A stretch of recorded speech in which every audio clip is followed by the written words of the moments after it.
having a panic attack. Tēnā koe te minita, tēnā koutou katoa, te wharekura o Ruatoki.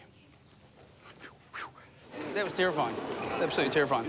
Surely you should just get taught this with your usual manners at school that you get taught. Surely protocol, you know, surely. That just puts you in an awkward position in later life, like me, just then. Thanks very much. It's a bizarre concept, but 40 years ago, kids were beaten for speaking Māori in school. When I was attending this school, we didn't have this practice. We learned hey diddle diddle. The cat and the fiddle? The cat and the fiddle. Oh, and that served you well. This is a Decile 1 school, but that seems an inadequate measure, only telling half the story. In terms of Māori culture, this place is off the charts. See how this one here is tight? Yes. You might want to... And the attitude of the kids, orderly and respectful, would be the envy of any school. What they are trying to do is just to teach us all those concepts that our ancestors had, the history and that sort of thing. So as we get older, we will still have those leaders who would know what to do at their time. Do you think Tuhoe people are a little too protective of their culture? They are protective, but I guess if someone was to come in and say, we would like to learn about your culture, then I guess there's a possibility that we can do that. Because what people seen on television was Tuhoe are terrorists, that sort of thing. But see, they know nothing about us, instead of actually coming in to see what we're all about. I rolled one of these once. What's that? I rolled one of these once. Oh, no. I've been invited to hang out with Moirangi and her family to get to know them a little better. And picking watercress is a chance to impress. How's that for a pick? See how you've got all of it? What you want to do is you want to pick it, not pull it. And what you don't want to do also is not to stand on the watercress because it's food. Right. We don't stand on food and that sort of thing. Do you know that I've got a record at home called Puha and Pakiha, which is a great big hit in the 50s. Okay. And on the front is a big cooking pot with an English aristocrat in it. And standing next to it is a big Māori guy in a grass skirt with a chef's hat on. And all the way through it goes, "Why did you jump in that pot, Pakia?" Oh. That's going to send all the wrong messages, isn't it? Exactly. Puha and Pakiha, the finest dish that you ever... Puha and Pakiha. Come on, Pakia, get into that pot. We want these 2 tables on there, burner on there. Moirangi's dad, Arthur, was an urban Tuhoe. He chose to return home and bought this farm 17 years ago. These traditional, are they? Traditional, yes. It's a bit of carving on the side. Yep, very good. You want to learn about us, the more you would know about us, and vice versa. See, I speak your language, do you speak mine?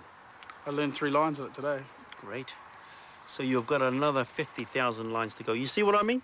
Yeah. I've learned your culture, but you haven't bothered to learn mine. So the only way for this country to improve... I don't know if that's fair, because someone said that to me the other day. Why isn't it fair? Well, it's not a matter of bother. Why? Well, have you? Well, no, but I haven't had the opportunity. Why is it I had to... Oh, come on. The one on Aotearoa has been open for many years. I don't know. I think that's kind of that's a harsh one to say that I've never been bothered to learn. I don't think it's that harsh. There's a lot of harsh things going on around the world than actually learning someone's language. I know in Europe they actually... A lot of people actually speak 3, 4, 5 languages. Here, we're lucky to speak 1.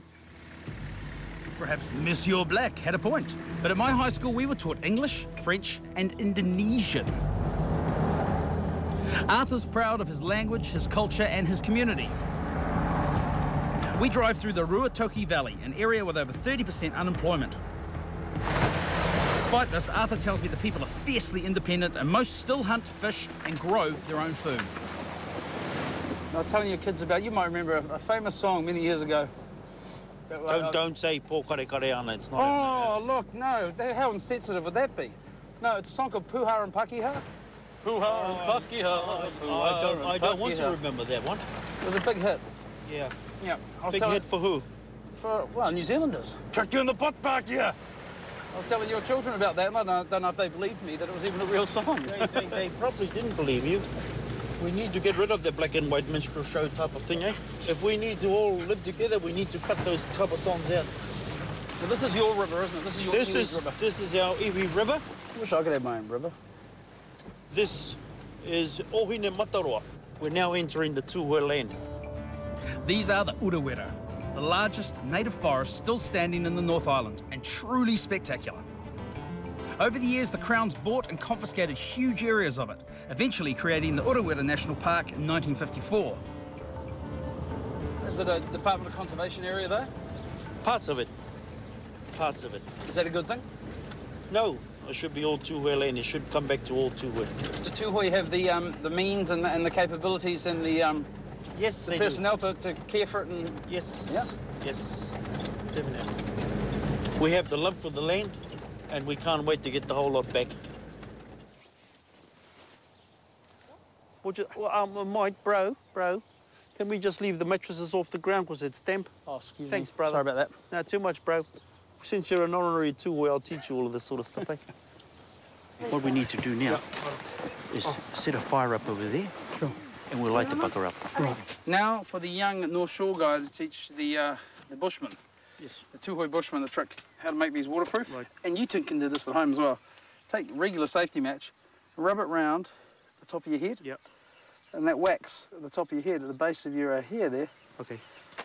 Waterproof. That's wonderful. Now, pass me the match.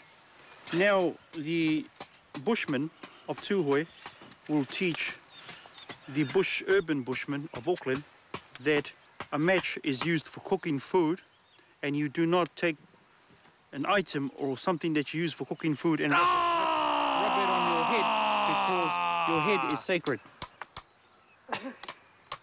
Resoundingly humiliated, setting eel traps still provided me with the opportunity to be down with my Tuhoe brothers. Have you found a spot? There's some big ones. Goodo! Oh man, I'm just not keen to get wet feet, that's all. I'll go help you though. See the eels that like to swim upstream. It's what you see he's done there is put the mouth of the trap facing downstream.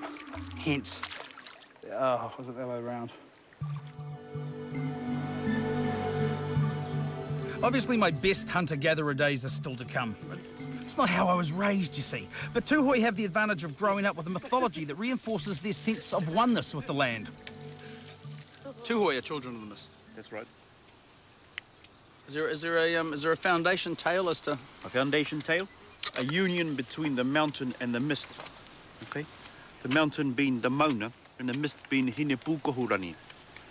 They had a union. And lo, Tuhoe was born.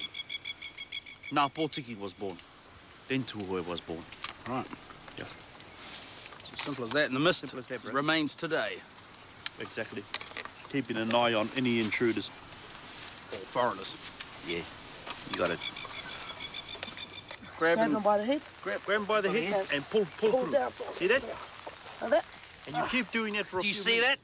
that? And you keep going. Ooh, feel the muscular eel as it distributes its... Oh, they're disgusting! Hey, do you still remember how, when I taught you to do that bit of a mihi, you still remember? Nā koe te mene tēnā kota katoa, te whara kora o Ruatoki. Boom! Is that it? That's it, bro. I may be an outsider, but Arthur's a good host and clearly a good parent. Right. But what does he think about all those who aren't? We're not the best country in the world for parenting.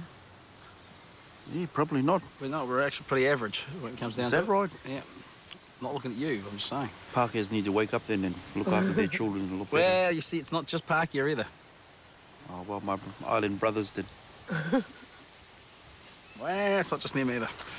Right, okay, you Chinese, you really got to look after your kids. Really got to look after your kids. Is there a trick to it, though? Is there a trick to parenting in this modern age?